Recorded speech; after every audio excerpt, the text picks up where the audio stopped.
Right then, football fans, welcome back to the Football Van Zone. Manchester United 0, Man City 2 in today's lunchtime game. An absolute demolition by Manchester City. The scoreline may have looked tight, but it was flattering for Man United. Man United were never in the game, never looked like scoring. We could be here till next week and they still wouldn't have scored. It was it was very difficult to watch. Very difficult to watch because of how bad Man United were and how completely out of the game they were. Let's discuss that here on the Football Van Zone.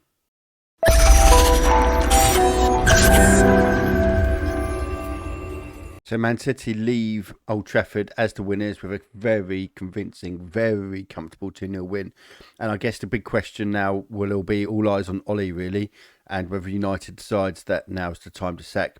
In my opinion, they should have made that decision a couple of weeks ago after their 5-0 loss to Liverpool. And now the person who would have been the ideal candidate to take over Conte is now at Spurs. So it makes, in my opinion, it makes the decision a little bit harder because Man United do need that replacement. They need to have someone ready to come in. In my opinion, I'm not convinced that they know who that person's going to be. I'm looking around. I know people like Zidane have been mentioned, and Brendan Rodgers at Leicester, of course. The problem I have with those types of choices is I think they require a certain amount of rebuilding, a certain amount of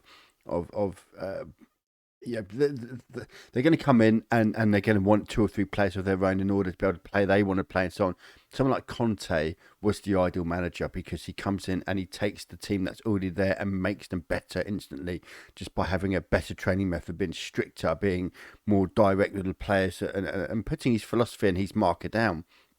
And I certainly think, looking at Solskjaer, I think he's perhaps a bit too weak in that aspect. Just look at the stats though. Okay, so Man City possession 32 to 68%. I mean, that says a lot in itself. This is at Old Trafford, by the way. Shots 5 to 16, and only 1 on target for Man United. Corners 1 to 9, fouls 10 to 12.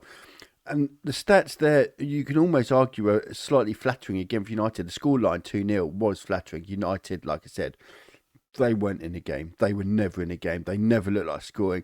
And that to me has got to be concerning. And where I think Man United have to be very mindful going forwards in terms of whether they're going to stick with Ole, whether they're going to get a new manager. I think we should all accept now at this moment in time that United are not in a title race. There were some aspects of the media, certain pundits, factions of the fan base that's at the start of the season thought, good summer transfer window, Sancho, Ronaldo and Varane. That would be, this was actually going to sort of give them the opportunity because they did finish second last year to propel them and have a go at the title. And I think, in all honesty, they've got a squad there. I think they are a key top midfielder off that, by the way, but they have not just not gone forward, they have gone back, and they're not just taking a step, they are stumbling back and doing roly-polies and all sorts backwards down the hill because they are in freefall. And they're not in the title race now. I think the title race for them is well and truly over. But at some point, the owners are going to have to show a little bit of strength. The Glazers and the board have got to show a little bit of strength because at some point they're going to have to look and say, you know what, top 4 becomes a serious question. And top 4 for me now is a serious question mark for Man United. Serious question mark. You've got West Ham doing an excellent job. Arsenal are sniffing around again after finding a bit of form under Arteta. We know Spurs under Conte, they could go on a run under Conte. Don't knock that one past them yet. So it's United's top 4 is in serious jeopardy, and that the only way United can prevent that is they need a run of games with results. The problem is that they don't, in my opinion, have the manager that's going to give them that run. They looked. Some will say, but look at the quality of City's team, and they've got a brilliant team. Look at the quality of the way in which they play. The players are good. They've got the squad depth, etc. But this Man United squad cost over £500 million to build. This is not a cheap Man United squad. Arguably, this is perhaps more expensive to assemble than City's starting 11, today's United squad. And that is the reality, is that the two teams look miles apart, and yet the spending is somewhat similar. In fact, I think Man United even have a higher wage bill now than Man City, especially when you bring on the likes of Ronaldo and the wages that he's going to have. So, yes, City are an excellent team, but United were so far behind. You wouldn't think that they have had. I've seen more comfortable. I've seen teams that cost half as much as Man United's give City more of a challenge. Look at Palace last week, for example. Look at Southampton; they got a 0-0, etc. So yes, City are very good, and Guardiola knows how to go to big grounds and get big results. But make no mistake, this was the two should not be that far apart given the amount spent. And the difference, in my opinion, there are players in that United squad that will get to City squad. You genuinely believe that.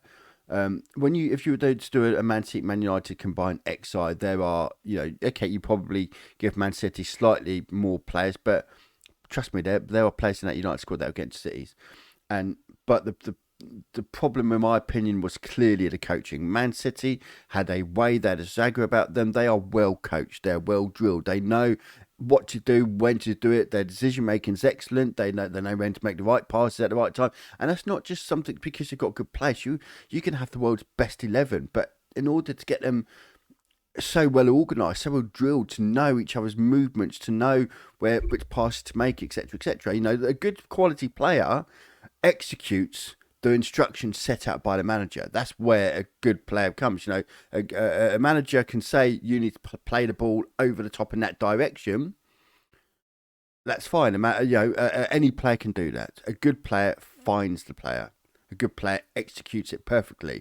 But in order for that execution to take place, you've got to have the plan there in the first place. And the plan is set by the manager. The manager is the person who has to organise, coach, and drill these players into a way of thinking, a way of playing, and a way of in order to gel a group of individuals together.